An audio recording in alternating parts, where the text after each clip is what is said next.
Y'yi şey yapabiliyor mu?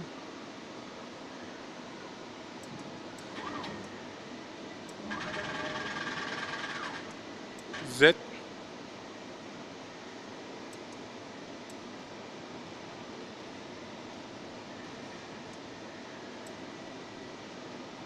Bir referans yaptır şimdi.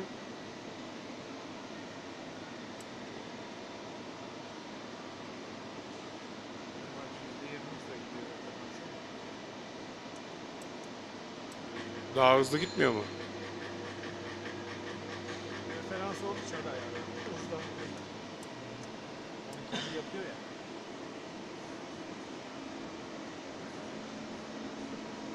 %20 çok az ya.